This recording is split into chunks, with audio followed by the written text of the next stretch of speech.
Hello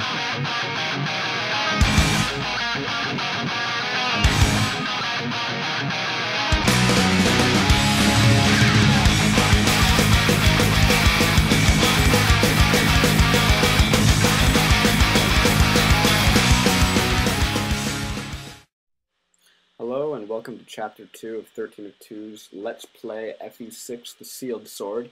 I've made a couple of improvements since Chapter 1. First off, the top and bottom of the screen aren't cut off anymore so you can read the dialogue more nicely. And I'm also working on the commentary, trying to sound a little bit less stilted and have it be a little less dull. I'm still working on the music. Sorry, no in-game music yet. So here's Rhapsody in Blue by Gershwin. If you don't like Gershwin, sorry, leave suggestions for the music in the comments below. Anyways, so the boss of this chapter is a guy named Rude, and basically he has captured Princess Guinevere of Bern and her maidservant Ellen, who you're going to see in the bottom right corner of the screen in a couple seconds, and he's planning to sell them for ransom. Basically, he is a total dick.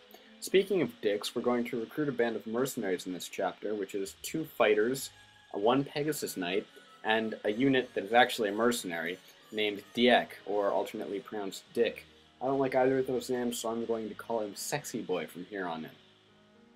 The first thing you want to do in this chapter is send someone up to get the armor slayer up top, because it's going to be really useful later on. The dialogue is something about they don't know what would have happened to this precious sword if someone had gotten into their village. Well, you got into their village, and you took the precious sword, so I don't see what they were worried about. So first I wear down this soldier here with Wolf down to 1 HP, and then poke! So here is where the actual RNG Scourge starts. And I know you're probably pretty skeptical about this because last playthrough I mentioned RNG Scourge and it never happened. Well, in this one, actually I'm going to get hosed. You're going to see 20 hit make contact a couple times. You're also going to see some of the shittiest level ups in history. I buy a whole bunch of vulneraries right off the bat and trade them to Merlinus because I figure that I'm going to be needing a lot of cunting later on. Diek and his friends are going to show up on turn 2. There's a hit with 52, which is kind of a pain in the ass.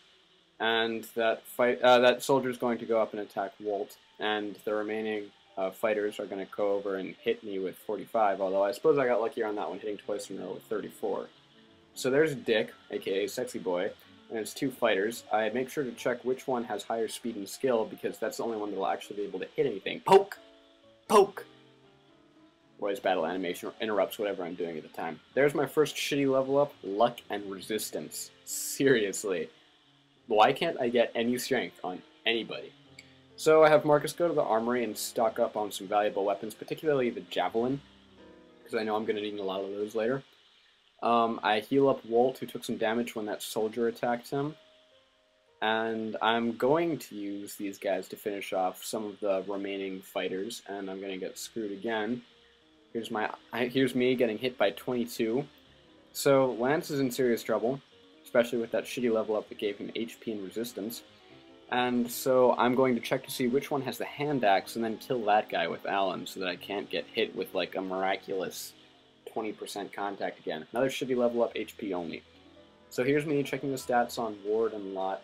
I decide that I'm only going to use Lot because he's only the one who can actually hit people. SexyBoy really beasted it up on this chapter. He didn't get great level ups, but he took out basically that entire party up there. SexyBoy is just, he's probably one of the best units in the game I've received so far. So nothing can touch SexyBoy. He's going to take out those fighters all in one turn. I am currently trying to go through without having any spoilers beforehand, so I honestly don't know if Lot and Wade are really shitty, but I am planning on using at least Lot a little bit because warriors are just like heroes except when no one wants to train the fighters. Anyways, I figure even if he comes out sucking horribly, it'll be funny in the end.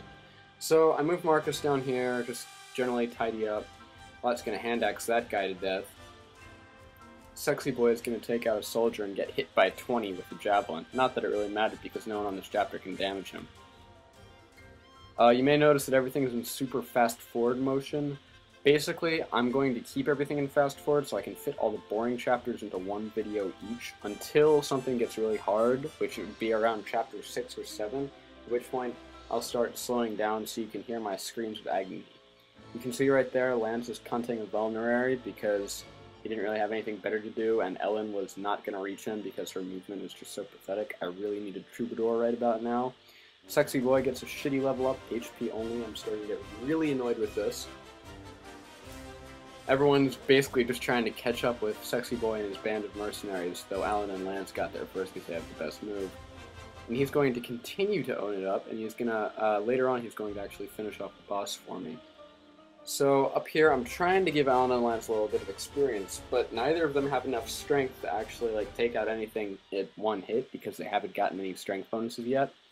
So I don't want Lance to burn his javelin, so I take the iron lance I bought out of Merlinus' storage, give it to Roy, and eventually pass it over to Lance, and then have him wait there, hopefully out of the range of that merc, because I just know he's going to get screwed.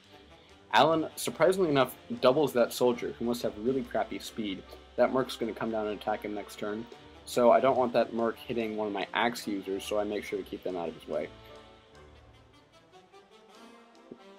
So neither of them hit on that turn. I miss with 81, but then go ahead and watch what's right about to happen right now. Okay, miss with 68, and then get a hit from him by 54, and finally I kill him with my Iron Lance, lucky me.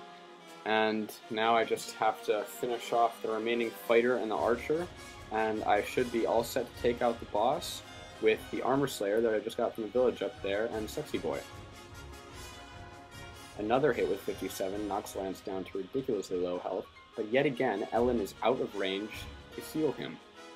So either I'm going to have to cunt Vulnerary, or I'm going to have to weaken everyone else up before losing him. I give Roy an Iron Sword so I don't have to burn the Rapier. It doesn't double that guy, but he weakens him enough that he can be finished off fairly easily. That archer can be taken out by the combined effort of Lance and Alan's Iron Swords. I do it that way because I don't want them to miss. You can see SexyBoy took out the last remaining fighter. I'm feeding him a lot of experience in this chapter, which in retrospect might have been a bit of a mistake, but he's the Ogma archetype, which is like a powerful mercenary that you get at the beginning of the game, so it'll probably work out okay for me at the end. Yet again here, I employ the strategy of letting the boss attack me first because I don't want to attack him and then have to rescue and run away and take a ridiculously long time. So there's Marcus trading SexyBoy, the Armor Slayer. Keep everyone out of the range of that javelin because I just know he's going to get a crit or something on Lance. Talk because I wanted to see the dialogue, kind of, I guess. And then I just park him there. I'm finally going to get a bit of luck at the end of this chapter. A really nice level up on SexyBoy here. And also a kill in one turn without taking any damage first.